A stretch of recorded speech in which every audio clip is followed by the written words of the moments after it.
Hi there, my name is Moray and welcome to our non-AI generated history channel. I'm a real woman learning history. Today we are going to talk about the Greek Dark Ages. This is a video inspired by a couple of comments on our YouTube videos. And in our last video, we spoke about Petrarch, who coined the term Dark Ages after he discovered Ad Atticum in Verona and essentially started the Renaissance. As well as the comments on some of our videos, I was quite curious about the Greek Dark Ages and I was looking into the collapse of the Mycenaean civilization. So in this video, we're going to get into what the Greek Dark Ages were. If it's the correct term, what other term do historians refer to the Greek Dark Ages?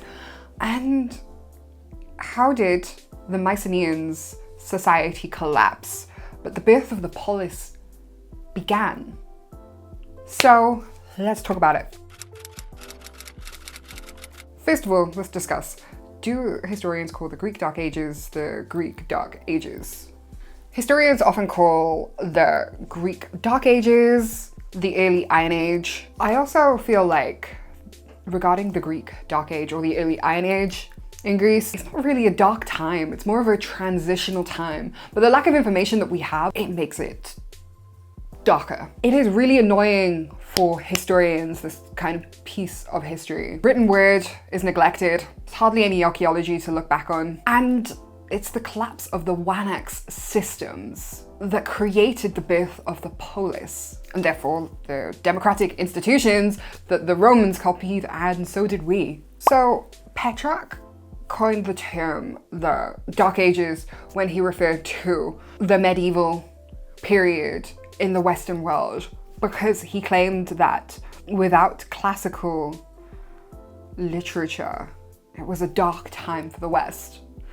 But the way we refer to the Greek Dark Age is kind of different. This was not a standard Western Dark Age. Petrarch's judgment was on the availability of Latin literature. And also, he didn't like the theology of the time, which was quite hardcore Christianity, as we know.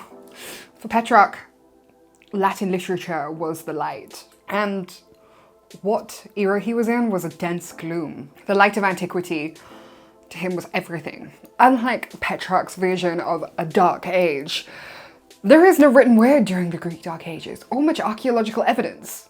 You see, during the Greek Dark Age, for nearly 400 years, the Greek language was not committed to writing. This was because of the disappearance of the Linear B script. So we have 400 years of questions that have been unanswered. And the only things we have are the oral traditions that have been distorted. Now, since the mid-20th century, a lot of historians want to move past the concept of any kind of dark age. Historians are really keen on using the early Iron Age to refer to these mystical times of no literature during the Greek Dark Age. But the term still holds up. Why is that? Why can we not get away from the term the Greek Dark Age? Well, it's the end of palace bureaucracy, monumental stone architecture is gone, and all trade networks ceased. So what happened? We need to talk about the rule of the Wanax for that. It sounds like a really stupid name.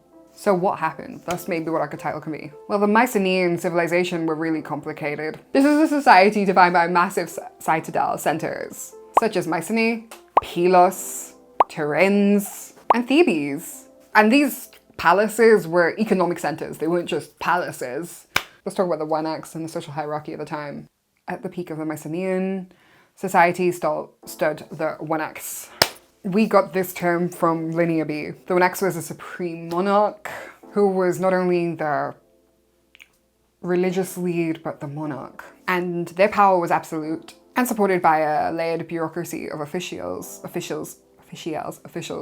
The Lawagetas, literally the leader of the people, was the second in command, only to the Wanax. Beneath them were the Telestas, a class of major landholders, and Hequetas, elite companions or military officers. So there was I'm talking about like the one act. And it was a stratified social order. You had a complex hierarchy of shepherds, craftsmen, and slaves. And it was a redistributive economy. The palace collected agricultural surplus, grain, oil, and wine, raw materials, bronze, and wool from the rural commoners and redistributed them. So what is Linear B? It's a syllabic script with 87 phonetic signs and 100 ideograms representing commodities, and it was used for record keeping. And we know about Linear B due to the tablets Linear B was written on, because everything else was destroyed by fire. These tablets reveal so much of how the society lived. We see inventories of chariot wheels,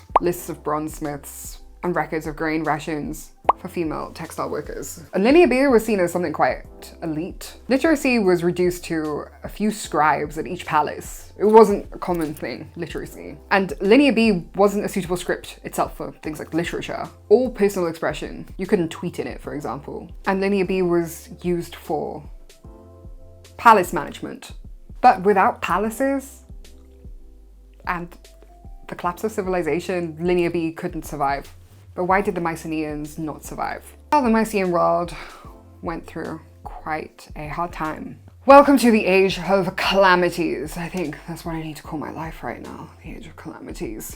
The age of calamities in the Eastern Mediterranean made a lot of the old structures fall. We see the destruction of the Hittite Empire and the decline of the New Kingdom in Greece. Palaces were burned, the one acts were disposed, and the population obviously plummets. And in the age of calamities, it wasn't one singular event, but it was a series of stresses. Data suggests that around the time of the collapse, the Mediterranean Sea cooled rapidly and reduced rainfall and arid conditions were abundant, especially in southern Greece. And for a system that's around redistribution, because we talked about the redistribution of the palaces, there wasn't enough agricultural surplus to survive. Therefore, central authority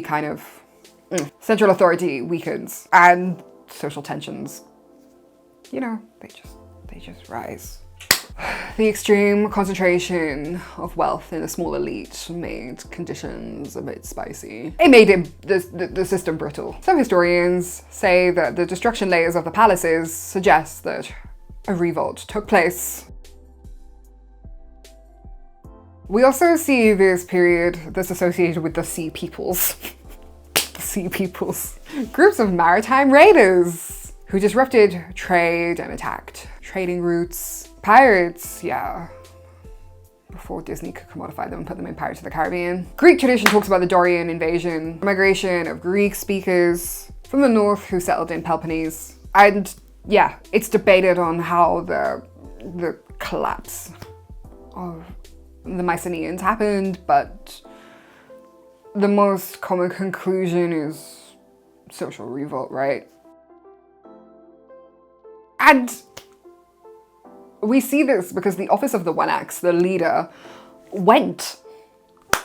This was a power vacuum. I mean, how can you go from like one supreme leader to a polis, the first of the signs of democracy? It's got to be the logical conclusion, right? That people revolted. We see the Wenax, we see kind of like the death of the Wenax, literally and metaphorically. And it turned into a void, which created kind of autonomous tribal communities. During the Dark Ages, the leadership shifted to something called the Basileus, minor local foreman, low-key police. The Basileus was a local chieftain, and they became a primary leader in their little villages, or their respective villages. And already, we can start to see that the supreme leader, the Wenax, is disposed, and the elitist strategy goes to more of a socialist social integration that defines that cooperative strategy is the one the Greeks started to follow. The Basileus as well had to earn their power through military prowess and distribution of resources. We can see the oikos, which is a household or family unit, and each family unit sought to be self-sufficient. It's quite libertarian, really, not in the American sense where it's like guns and Charlie Kirk, but it's quite agrarian and libertarian. This period with the Oikos, we see iron start to be the main material. Iron, unlike bronze, doesn't need trade for tin. It's available locally in Greece. Iron weapons became a lot cheaper, and a lot of the population could afford to arm themselves, so weaponry became accessible. Therefore, the monopoly on violence, the one axe kind of held by the chariot, the chariot riding elite were gone, and a class of independent, armed farmers started to bloom. And the population, because of this, starts to recover. The scattered villages of the Dark Ages merge into more complex entities. This process of unification, what's it called? Process called synoikismos. Synoikismos. All dwelling together, and we see the early birth of the polis, the city-state. And we see that adult males had access to weapons and they had authority. Let's talk about the early polises that led to the Hellenistic era. So in the early city-states, they are developed around two primary nodes, the Acropolis and the Agora. The Acropolis is the high point of the city, and during the Mycenaean times, it had been the site where the Mycenaean palace was. But during the time of the Polis, the Acropolis, instead of being the Acropolis was transformed into where a temple would be.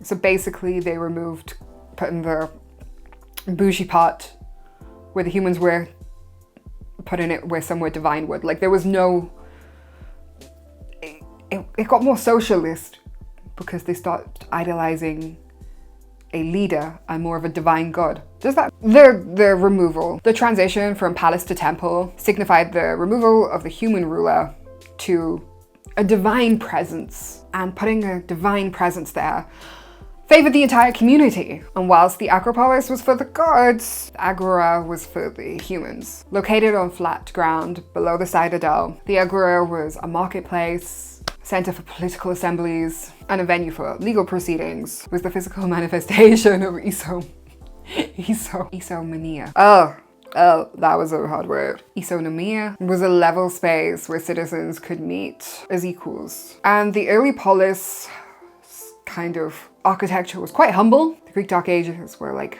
a pruning of this cultural tree, but the alleged burning down of the collapse of the Mycenaean civilization is a warning sign. If you don't share your resources, a more socialist world will be coming for you. Thanks for watching this video.